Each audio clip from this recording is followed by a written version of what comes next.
Oi pessoal, tudo bem? Eu acabei de fazer a live no TikTok e agora estou gravando aqui esse vídeo referente à reprise da live como prometido, tá? Então vamos lá, pessoal. Hoje eu não vou fazer a minha apresentação, até porque já tem no vídeo anterior, tá? E quem tiver interesse em saber, enfim, do meu currículo, pode acessar o site do meu escritório, que é domanskiadvocacia.com.br, que o meu currículo vai estar lá, tá bom? E também, se alguém quiser perguntar, enfim, eu estou aberta aí para responder. Então, como que vai ser o nosso vídeo hoje? Conforme já foi o vídeo anterior, eu vou fazer esse vídeo como se fosse uma live, tá? Até porque eu acho que a comunicação fica melhor, enfim. Então, eu não gosto de vídeos que tem corte, eu não vou fazer corte nesse vídeo, pessoal. Então, vai ser assim, se tiver algum equívoco aí, vocês me perdoem, enfim. Mas é porque esse vídeo vai ser corrido, né? Eu não vou fazer corte e a gente vai conversando aí, tá, pessoal? Então, nós vamos dividir em duas partes. A primeira é com relação às críticas que eu recebi no vídeo que eu postei no TikTok e a segunda é a discussão propriamente dita aí do tema, tá? Então, a primeira crítica que eu recebi foi referente novamente à situação de que o meu vídeo poderia estar aí indo contra o Código de Ética da Advocacia. Pessoal, eu vou deixar claro que os meus vídeos são meramente informativos. Publicidade informativa, o advogado pode fazer, pessoal. Eu não tenho a intenção de captar clientes, eu tenho a intenção de informar aqueles que já são meus clientes e aqueles que necessitam da informação que eu estou passando. Tá, pessoal? Eu quero até fazer, não sei, pode ser que seja um desabafo, enfim, mas eu acredito que os advogados deveriam, ao invés de criticar o trabalho que está sendo feito, separar uma hora do seu dia, independente da área da sua atuação, e pensar nas pessoas e nas empresas que estão precisando de ajuda e de informação nesta crise, pessoal, tá? Então eu acho realmente que é um dever do advogado prestar informação e é isso que eu estou fazendo. Eu deixei a minha área um pouquinho de lado, que é agronegócio, e estou retomando a área do consumidor, que eu já trabalhei há muito tempo e estou retomando aí nesta pandemia para conseguir prestar uma informação de qualidade que muitas pessoas estão carecendo, tá, pessoal? Então, visto isso, agora a segunda crítica é que eu estaria indo contra a instituição de ensino e escolas, e que eu só tô falando disso. Pessoal, isso não é verdade, porque eu acabei de entrar no TikTok, então assim, eu fiz ali 2 vídeos informativos e o resto é chamando para live e tal, mas foram 2 vídeos informativos. O primeiro foi das instituições de ensino, que gerou uma repercussão grande, e agora das escolas. Por quê? Porque muitos vieram comentar naquele meu vídeo, né, das instituições de ensino, referente às escolas. Então, por isso que eu estou gravando esse vídeo para vocês e por isso que eu fiz a live agora há pouquinho, tá? E no que eu estou me baseando? Pessoal, todos os meus vídeos têm base legal, jurisprudencial, enfim, tudo que está aqui ao nosso alcance de advogados, né, enfim, tudo que a gente tem ao nosso alcance, eu estou utilizando para poder passar a informação para vocês, certo? Então, tudo que eu falar aqui está embasado, mas deixo claro que a opinião que está sendo exposta aqui e a tese que está sendo exposta é minha, tá? Outros advogados podem ter outras interpretações, porque, como eu sempre falo, o direito é interpretativo, é da forma que determinado advogado interpreta a lei, determinado juiz interpreta a lei. Então, não existe fórmula mágica, o direito não é exato, tá, pessoal? Então, posto isso, vamos lá à nossa discussão propriamente dita. Para falar isso, eu preciso fazer um cenário, tá, pessoal, da nossa educação antes da pandemia e durante a pandemia. Então, o que acontece? O nosso país, ele tem uma lei de diretriz básica da educação. Essa lei, ela é feita, né, vamos dizer assim, pelo Senado, tá, pessoal? E ela é sancionada pelo presidente, ou seja, a União tem a competência de legislar sobre as diretrizes básicas da educação. Então, pessoal, essa lei, ela tem um número o número dela é 9.394 de 1996. Então, quem que sancionou essa lei na época foi o nosso ex-presidente, o Fernando Henrique Cardoso, tá, pessoal? Vamos lá, então. Eu quero combinar com vocês que toda vez que eu falar LDB, eu estou me referindo à Lei de Diretriz Básica de Educação, tá, pessoal? Então, é só para encurtar um pouquinho e ficar mais fácil aqui a comunicação. Nós temos nesta lei princípios básicos e norteadores da educação no nosso país. E um deles é que as escolas, enfim, instituições de ensino devem o quê? Garantir o padrão de qualidade. Isso está no artigo 3º, inciso 9º, tá? Então, é um princípio norteador da educação, o padrão de qualidade. E daí, pessoal, nós temos como que a nossa educação é formada, como que a educação básica do nosso país é formada. O artigo 21 nos mostra que a educação, ela é formada pela educação infantil, educação fundamental, ensino médio e educação superior, tá? Então, nós temos quatro tipos de educação, vamos dizer assim, na nossa formação. É o quê? De novo, ensino infantil, ensino fundamental, ensino médio e ensino superior. O artigo 24 dessa mesma lei, inciso 1º, e o artigo 31, inciso 2º, nos mostra quantos dias letivos precisam ter e quantas horas, qual é a carga horária aí da educação no nosso país. Então, lá está escrito assim, que no mínimo devem existir 200 dias letivos e para esses 200 dias letivos esses 200 dias letivos devem ter uma carga horária de 800 horas aula, ou seja, o mínimo de 4 horas por dia. Por favor, gravem isso que eu estou falando, que a gente vai ver isso aí mais pra frente, tá? Então, o que aconteceu na pandemia, pessoal? O governo, através da medida provisória 934 de 2020, excepcionou os dias letivos. Os dias letivos, não as horas, tá? Não a carga horária. A carga horária deve se manter ainda a mínima, ou seja, de 4 horas por dia e 800 horas anuais, tá? Então, pessoal, essa medida provisória, ela foi publicada em 1º de abril, tá? E logo após dela, o Conselho Nacional de Educação fez um parecer para reorganizar o calendário escolar, tá? Então, eles fizeram esse parecer e, claro, que o MEC homologou o parecer com algumas ressalvas aí, mas ele foi homologado. Então, o que esse parecer nos fala, tá? O que nós temos nesse parecer? Lá determina que a educação infantil, ela é dividida em duas partes, vamos dizer assim. De 0 a 3 anos, de crianças de 0 a 3 anos, e depois a pré-escola de 4 a 5 anos. O que tem que acontecer para a educação de 0 a 3 anos na pandemia?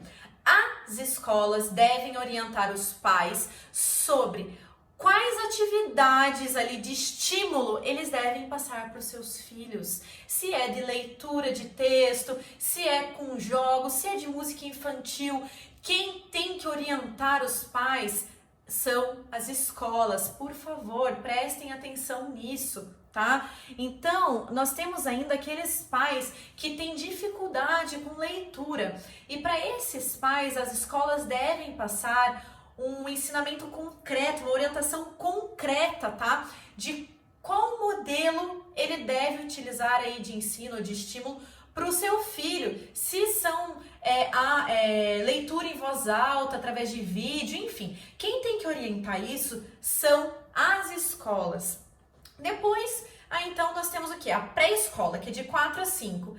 Da mesma forma, pessoal, é a mesma coisa. As escolas devem orientar os pais referente ao estímulo que eles devem dar para essas crianças enquanto elas estiverem em casa e não puderem comparecer às escolas, tá? Então, visto isso, passamos para o ensino fundamental, certo? Ensino infantil, a gente acabou de ver, passamos para o ensino fundamental. Esse parecer também, ele diferencia o ensino fundamental em duas partes, ou em duas fases, vamos dizer assim. Nós temos os anos iniciais, tá? Então, nesses anos iniciais, as crianças ainda estão tendo a alfabetização formal, ou seja, elas não estão aptas para verem aulas online, tá? Por quê? Porque elas não têm essa autonomia ainda, tá, pessoal? Então, as aulas online não devem ser ministradas para essas crianças dos inícios iniciais aí do ensino fundamental, que ainda está em fase de alfabetização formal.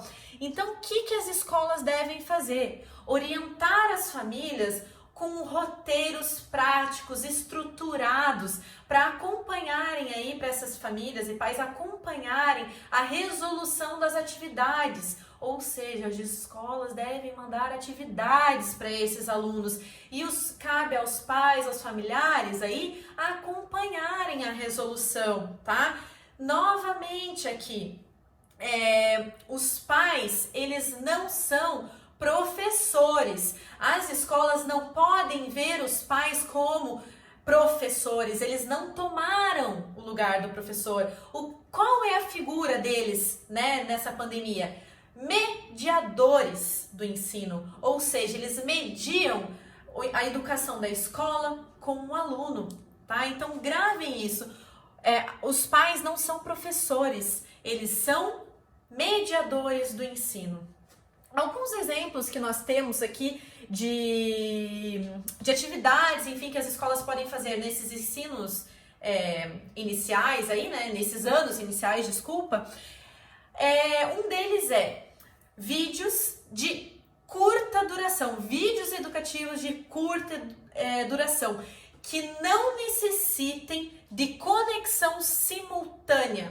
E aí, seguido depois de atividades que devem ser realizadas pelos alunos e supervisionadas pelos pais. Então, eles podem fazer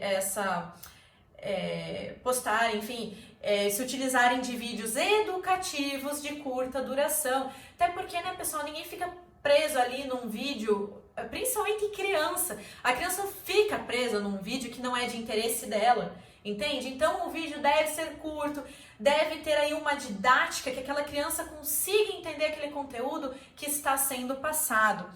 Outra atividade é a elaboração de materiais impressos compatíveis com a idade de cada criança para a realização aí dessas atividades, enfim, e sempre pensando na idade de cada criança. Não é mandar um material lá em massa para todos os alunos e pensar e achar que todos vão resolver da mesma maneira, que não é. Cada idade, óbvio, tem a sua característica para a resolução de atividades. Agora, passamos para os anos finais. Nesta fase, o aluno ele já tem autonomia, então as aulas online já podem ser ministradas e utilizadas com maior frequência, tá? Então, as escolas, nesse período dos anos finais, devem orientar os pais sobre as metas, planejamento e horário dos estudos virtuais, entendeu? Então, assim, sempre temos a figura da escola orientando os pais, porque pai não tem formação para ser professor. Então, pessoal, as escolas têm que orientar. O que está acontecendo, né?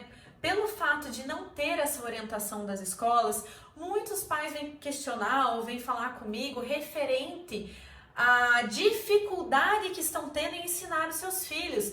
Por exemplo, existem muitos pais que não entendem ali da matemática, por exemplo, equação, enfim, tiveram essas aulas há muitos anos e não conseguem repassar esse conhecimento para os filhos. Isso acaba estressando a relação entre pais e filhos, que não é o que nós queremos com essa pandemia. A educação deve continuar? Sim, a educação deve continuar, mas com qualidade, pessoal, sabe? Um pai não tem a obrigação de saber ensinar o seu filho como um professor ministra as aulas em sala de aula, correto?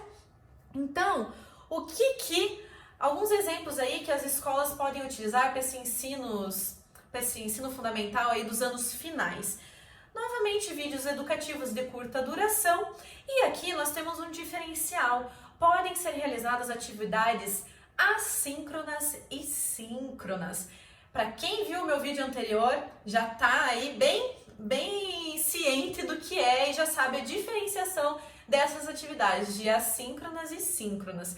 Mas eu vou dar aqui uma pinceladinha aqui só para lembrar, né? Então, assíncronas são aquelas atividades que não dependem de hora e lugar, ou seja, o aluno pode acessar o horário que quiser, que vai estar ali disponível, tá? E as aulas síncronas são aquelas que são marcados horários e existe o diálogo entre aluno e professor, ou seja, uma aula ao vivo ali que pode ser ministrada, tá?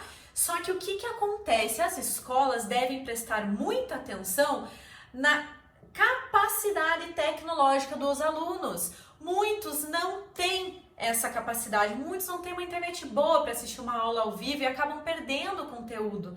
Então, assim, e ainda existem aqueles pais que precisaram comprar notebook para poder ensinar os seus filhos, porque não tinham computador em casa. Então, na crise que nós estamos vivendo hoje, né, pessoal, não tem condições de fazer isso. Muitos pais não têm condições de comprar um notebook, enfim, para conseguir prestar não é prestar um serviço, mas ensinar o seu filho da melhor forma possível ali.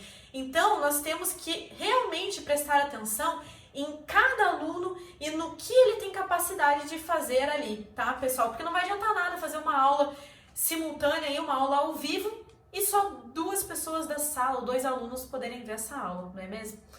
Então tá, concluindo aqui, o que nós temos?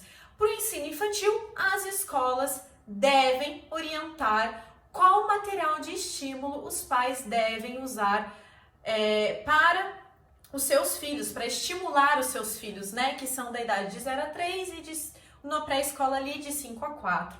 E no ensino fundamental e no ensino médio, as escolas devem orientar sobre o roteiro, sobre as metas, sobre os planejamentos educacionais, tá, pessoal? Então, vamos lá. Visto isso, nós novamente falamos aqui, desculpa pela repetição, mas é que realmente é para ficar claro. Escolas, orientem os pais, não utilizem deles como se fossem os professores. Eu não estou falando aqui que todas as escolas fazem isso, tá? Não é todas as escolas. Existem escolas que estão realmente investindo na educação, estão investindo na capacitação do professor para conseguir passar aquele ensinamento necessário para o aluno, mas infelizmente muitas estão passando essa carga educacional aos pais, que não está certo, correto? Pai media, pai não é professor. Então, agora nós vamos aí à problemática propriamente dita, ou seja, a cobrança integral das mensalidades pelas escolas. Vou fazer para vocês 3 perguntas, certo? E vocês vão responder e analisar, né, se a resposta é positiva, se é negativa e o que fazer se for negativa.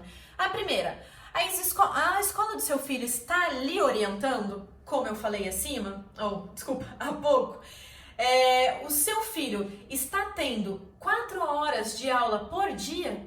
E se ele não está tendo, as escolas já lhe passou quando essas aulas vão ser repostas, enfim, ou vai haver a reposição dessas aulas? E a terceira, a escola lhe ofereceu algum desconto? Visto isso, pessoal, se a resposta para essas perguntas, ou para a grande maioria delas, enfim, foi negativa, o que vocês podem fazer? Primeiro ponto, nós estamos aqui numa relação de consumo, certo? Porque, de um lado, nós temos o aluno e o responsável financeiro, e no outro, nós temos a escola. Essas partes firmaram um contrato de prestação de serviço educacional e nesse contrato está determinado que as aulas serão presenciais e serão realizadas nas dependências da escola. E aí, o que temos, né? Já falei, temos uma relação de consumo e por ter a relação de consumo, o CDC, o Código de Defesa do Consumidor, deve ser aplicado a este caso. E o que o código nos traz? Nós temos aqui então que as escolas têm a responsabilidade objetiva, que é aquela que não é necessária a demonstração de culpa por um serviço que não está sendo prestado de maneira adequada. Temos a teoria do risco, que é onde o fornecedor responde pelos riscos inerentes à sua atividade, tá, pessoal? Então, dois artigos aqui são bem relevantes para o nosso assunto. Claro que existem outros artigos do CDC que devem ser aplicados a este caso, mas os dois que eu considero mais importante é o artigo 4º, inciso 2º, a linha D, e o artigo 20, parágrafo 2º. O que esses artigos dizem? Que é garantido ao consumidor a prestação de serviço com padrões adequados e de qualidade, e que o fornecedor responde pelo vício que torna aquele produto impróprio ou que diminua o valor. Preste atenção nesse finalzinho, que lhes diminua o valor. Então, assim, pessoal, não são todas as escolas, tá, que não estão investindo, que realmente não estão utilizando o valor que você paga de mensalidade para investir nessa educação que está tendo que ser realizada agora em pandemia. Algumas realmente estão investindo, mas hoje eu falei com um pai que me abordou e falou que está pagando R$3.500 de mensalidade e a filha dele não está tendo aula, não está tendo nenhum tipo de aula e atividade. Então, pessoal, o contrato de prestação de serviço é uma via de mão dupla. Eu pago, você me presta o serviço. Então, não tem condições de eu pagar e não receber nada em troca. Entende? E nenhuma orientação sobre isso, se vai ter a reposição ou não. E vamos combinar, né, que vai ser muito difícil ter uma reposição dessas aulas que não estão sendo ministradas desde o início da pandemia, né? Vai ser praticamente impossível. Se a gente precisa de 4 horas aulas dia, né? É impossível, vamos dizer assim. Enfim. Então, temos aí uma via de mão dupla. Eu pago, mas eu preciso receber, tá? Então, já é possível observar aqui um desequilíbrio, correto? No fato de que você está pagando e não está tendo aí a prestação de serviço adequada e algumas vezes nem a prestação de serviço. Como que a gente deve reequilibrar? Porque além do desequilíbrio aí, dessa via de mão dupla que estamos falando, que é propriamente da prestação de serviço, nós temos o desequilíbrio econômico, né, pessoal? Então, como é que a gente deve fazer aí para reequilibrar esse contrato, né? O direito civil, como regra geral, né, no direito civil, é estabelecido que os contratos firmados devem ser executados da forma que foram formalizados. Essa é a regra que o Código Civil nos proporciona, ou seja, firmou um contrato, ele deve ser executado da maneira que foi formalizado. Mas, para toda regra, existe uma exceção. E a exceção é o quê? A pandemia. O que o Código Civil nos diz sobre eventos inesperados, sobre caso fortuito e força maior?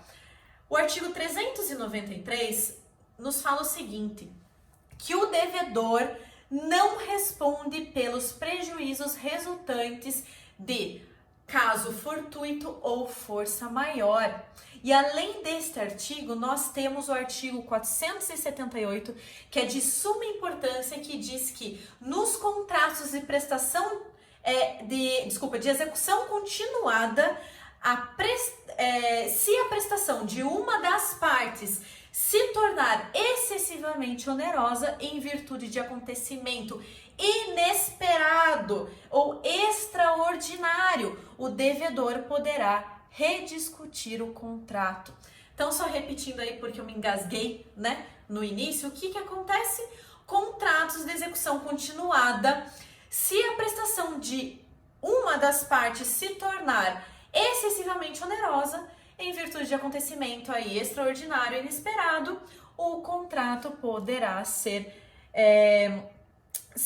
discutido, tá? Então, para essa discussão contratual, nós precisamos de 3 requisitos, e esses 3 requisitos eles têm que ser concomitantes, ou seja, tem que ter os 3 requisitos, não basta um ou outro, tá, pessoal? Então, o primeiro deles é evento futuro imprevisível capaz de modificar as relações econômicas. Temos ou não temos isso, pessoal? A pandemia, a quarentena, a chegada do Covid, o lockdown que foi realizado nos estados, derrubou a nossa economia, certo? E não só nossa, mundialmente nós estamos falando, a economia caiu. E o que que aconteceu? Pela economia ter caído, né? Muitos consumidores aí deixaram de ter o seu salário, tiveram descontos nos seus salários, perderam os empregos. Então, pessoal, aqui nós entramos na excessiva onerosidade do consumidor, tá? O que que acontece nessa excessiva onerosidade? Além da curva da economia, nós temos que aquele consumidor que está pagando, por exemplo, R$ 3.500 para uma escola e não está recebendo nada em troca, conseguem ver a onerosidade excessiva desse consumidor? Então, é aí que está a desvantagem, né, do consumidor perante aí as escolas, certo? E o terceiro é a vantagem não razoável para uma das partes. Então, nós temos o seguinte, o que é vantagem não razoável? Aquela escola que recebe a mensalidade ou presta um serviço educacional de uma qualidade péssima, não está investindo em nada ou simplesmente não presta o serviço. Então, óbvio que eles têm uma vantagem não razoável, além, claro, de todos os benefícios que as empresas privadas estão recebendo, enfim, com a pandemia. Mas, fora esses benefícios que eu já vou citar, tem uma vantagem aqui. Então, o que que acontece? Se você não está prestando um serviço, mas está recebendo para isso, então aonde que está sendo colocado o dinheiro? Essa é a pergunta, né, pessoal? Então, vamos lá. Quais são um dos benefícios aí que as empresas privadas estão recebendo? Eu estou falando isso porque esses benefícios, ao contrário do que muitos estão achando que eu estou falando contra o professor, contra a instituição, enfim, não. Esses benefícios estão ajudando muitas empresas privadas a não fecharem, tá? Porque tem muita falência acontecendo também. Então, assim, falando propriamente das escolas, óbvio que tiveram redução nos gastos básicos, luz, água, produtos de higiene, de limpeza. É só nós pensarmos quando nós viajamos e deixamos a nossa casa sem ninguém. O custo diminui ou não diminui? Então, assim, é uma referência que a gente sabe que está tendo economia nas escolas, tá? Outra coisa, suspensão do FGTS por 90 dias e quando for preciso pagar o FGTS vai ser permitido esse pagamento de forma parcelada. Eu sei que para os professores e para os empregados este benefício não é bom, mas para as instituições, para as escolas, para as empresas privadas, isso é bom. É ótimo porque não está saindo do caixa aquele valor e eles estão conseguindo manter ali a sua atividade. Outro benefício, suspensão da cobrança de dívida ativa, ou seja, as escolas que devem para os estados, para o município ou para a União não estão sendo cobradas por essas dívidas. E quando, por 90 dias, tá, pessoal, deixar claro. E quando elas tiverem que retomar esse pagamento, elas terão, enfim, as escolas, né, terão benefício nessa renegociação, ou seja, uma facilitação na renegociação desses débitos. Essa medida, tá? Ela foi concedida através da portaria de número 103/2020 do Ministério da Economia. Também vou deixar aqui nos links essa portaria para vocês terem conhecimento. E as medidas trabalhistas que foram feitas através das medidas provisórias 927 e 936. Eu não vou entrar aqui no mérito das medidas trabalhistas, porque eu não sou especialista em direito trabalhista, ok, pessoal? Então, só fica a reflexão de que houve benefícios trabalhistas também. Então, após aqui esse aparato geral que foi feito, enfim, né, após sabermos que se aplica o CDC, o Código do Civil tá aí para a gente poder rediscutir esse contrato, o que você deve estar se perguntando, né? Ok, eu entendi o que você falou, mas qual procedimento eu devo tomar?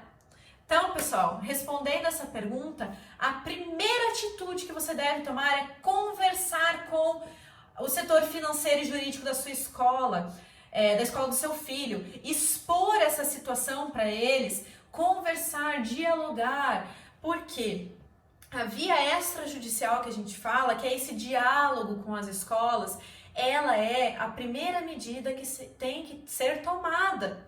A medida judicial é como se fosse uma exceção à extrajudicial. Então, se realmente você conversar com a escola, expor a situação e não tiver solução, aí você pode tentar ter os seus direitos resguardados pela via judicial.